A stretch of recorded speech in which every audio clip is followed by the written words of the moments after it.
तो आज हम 2025 की केदारनाथ तीर्थ यात्रा पर थोड़ी गहरी नजर डाल रहे हैं। जी बिल्कुल। हमारे पास केदारनाथ 2025 तीर्थ यात्रा अपडेट्स और आउटलुक रिपोर्ट के कुछ अंश हैं। हाँ, और हमारा मकसद ये है कि इस साल की यात्रा की जो मुख्य बातें हैं, सुविधाएं, चुनौतियां और आगे की योजनाएं हैं, उनको जरा बारीकी से समझें। शुरुआत तो देखिए काफी भव्य रही। 2 मई को सुबह 7 बजे मंदिर खुला। अरे हाँ, मुख्यमंत्री धामी जी भी थे और सुना है 12,000 से ज्यादा श्रद्धालु, और वो हेलीकॉप्टर से फूलों की वर्षा भी हुई थी। जी हाँ, मतलब ये चारधाम यात्रा की एक तरह से औपचारिक शुरुआत थी केदारनाथ के खुलने के साथ। गंगोत्री यमुनोत्री तो अप्रैल में ही खुल गए थे। सही कहा। और बद्रीनाथ भी शायद 4 मई को। हाँ, 4 मई। तो अब पूरा सर्किट चालू है और इस बार ना पहुंच और परिवहन पर काफी जोर दिया गया ऐसा लग रहा है। जैसे वो IRCTC की हेलीकॉप्टर सेवाएं, फाटा, गुप्तकाशी, सिरसी से। जी, ऑनलाइन बुकिंग वगैरह। रिपोर्ट बताती है कि करीब 33,000 यात्रियों ने इसका इस्तेमाल किया। 33,000, और इससे राजस्व भी करीब 3.5 करोड़ रुपए का हुआ। ये तो काफी बड़ा आंकड़ा है। बिल्कुल। और दिलचस्प बात यह है कि यह आधुनिक सुविधाएं पारंपरिक तरीकों के साथ साथ चल रही हैं। मतलब घोड़े, खच्चर, पालकी वगैरह। हाँ, रिपोर्ट के हिसाब से 1.3 लाख से ज्यादा लोगों ने इन पारंपरिक साधनों का इस्तेमाल किया। अरे वाह! और इससे स्थानीय अर्थव्यवस्था को कितना फायदा हुआ? करीब 40 करोड़ रुपए का। और अकेले डांडी कांडी मतलब पालकी सेवा, उससे ही लगभग 29,000 यात्रियों ने सफर किया। अच्छा, तो जो 7,000 रजिस्टर्ड ऑपरेटर हैं, उनको करीब 1.16 करोड़ की आमदनी हुई। जी, लेकिन देखिए भविष्य में एक बहुत बड़ा बदलाव आने वाला है। आप रुपए की बात कर रहे हैं? हाँ, सोनप्रयाग से केदारनाथ तक भाई। 12.9 किलोमीटर लंबा रोपवे।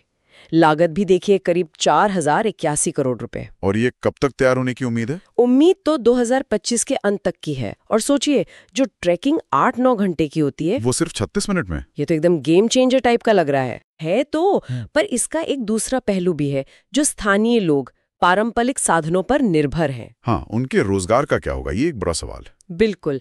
रिपोर्ट इस पर सीधे तौर पर कुछ नहीं कहती, पर यह सोचने वाली बात तो है कि इतने बड़े बदलाव का स्थानीय इकोनॉमी और यात्रा के अनुभव पर क्या असर पड़ेगा। खैर, परिवहन से हटकर देखें तो इस साल कुछ नई सुविधाएं और आध्यात्मिक अनुभव भी जोड़े गए हैं। जी हाँ, जैसे केदारनाथ के पास नदी संगम पर हर शाम एक नई मंदाकिनी सरस्वती गंगा आरती शुरू की गई है। अच्छा, भजन, दिए, संगीत वगैरह के साथ। बिल्कुल।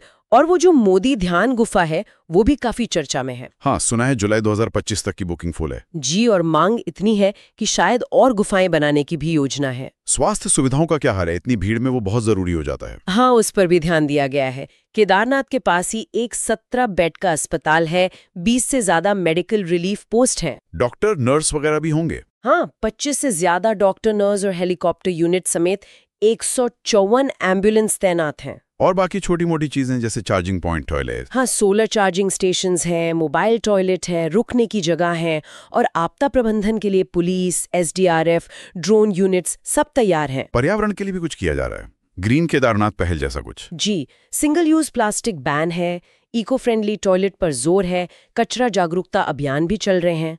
हालांकि चुनौतियां अभी भी हैं, उस पर हम आएंगे। ठीक है। अच्छा, जरा आर्थिक पहलू पर बात करें। रिपोर्ट कहती है कि पिछले साल के मुकाबले पूरी चारधाम यात्रा में 31% की गिरावट आई है। हाँ, ओवरऑल गिरावट है, लेकिन अकेले केदारनाथ ने एक महीने में ही करीब 200 करोड़ का राजस्व कमा लिया है। 200 करोड़ एक महीने में? मतलब होटल वाले, हेलीकॉप्टर वाले, खच्चर, डांडी कांडी, सबको फायदा हुआ है। बिल्कुल, आर्थिक गतिविधि तो जबरदस्त है, लेकिन इसके साथ ही कुछ गंभीर चुनौतियां भी हैं जिन्हें नजरअंदाज नहीं कर सकते। कि जो हाईवे चौड़ा करने के लिए पहाड़ों की कटाई हुई है, वो अवैज्ञानिक तरीके से हुई। उससे क्या हुआ? रिपोर्ट के मुताबिक 4 धाम मार्ग पर 800 से ज्यादा भूस्खलन उसी वजह से हुए हैं। ये टिकाऊ योजना की कमी दिखाता है। ये तो वाकई चिंता की बात है। और पानी की गुणवत्ता का भी मुद्दा उठाता शायद।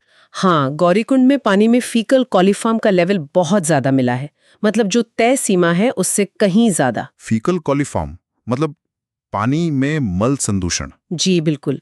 ये सीधे सीधे स्वास्थ्य के लिए बड़ा खतरा है, खासकर जब इतने सारे लोग वहां हो। और वो हेलीकॉप्टर दुर्घटना भी तो हुई थी हाल में। हाँ, उससे विमानन सुरक्षा पर भी सवाल उठे हैं। तो इतनी सारी चीजों को देखते हुए यात्रियों के लिए क्या सलाह है? देखिए, आधार बेस्ड रजिस्ट्रेशन अनिवार्य है। KYC के साथ यात्रा पास हमेशा साथ रखना है। और उम्र या स्वास्थ्य को लेकर? हाँ, 50 साल से ज्यादा उम्र वालों या जिन्हें कोई स्वास्थ्य समस्या है, उन्हें यात्रा से पहले मेडिकल जांच जरूर करानी चाहिए। गर्म कपड़े, पानी, अच्छे जूते और मौसम की जानकारी रखना तो जरूरी है ही। तो कुल मिलाकर इस साल की यात्रा में एक तरफ आधुनिक सुविधाएं और बढ़ी हुई आर्थिक गतिविधि दिख रही है। बिल्कुल, हेलीकॉप्टर है, जल्द ही रोपवे भी होगा, नई आरती, गुफाएं। लेकिन दूसरी तरफ भूस्खलन, जल प्रदूषण, परिवहन सुरक्षा जैसी गंभीर चुनौतियां भी मुंबई खड़ी हैं। जी, और ये चुनौतियां कहीं न कहीं बढ़े हुए दबाव और शायद विकास के तरीकों से जुड़ी हुई हैं। टिकाऊ योजना और बेहतर प्रबंधन की जरूरत साफ दिखती है। सही कहा। इस सब के बाद एक सवाल मन में आता है, जिस तरह से इंफ्रास्ट्रक्चर बढ़ रहा है, खासकर रोपवे जैसी चीजें, और साथ ही ये पर्यावरण और सुरक्षा की चिंताएं भी बढ़ रही हैं। हाँ। तो आने वाले सालों में केदारनाथ यात्रा की जो एक पवित्रता है और जो उसकी स्थिरता है, इन दोनों के बीच संतुलन कैसे बनाया जा सकता है,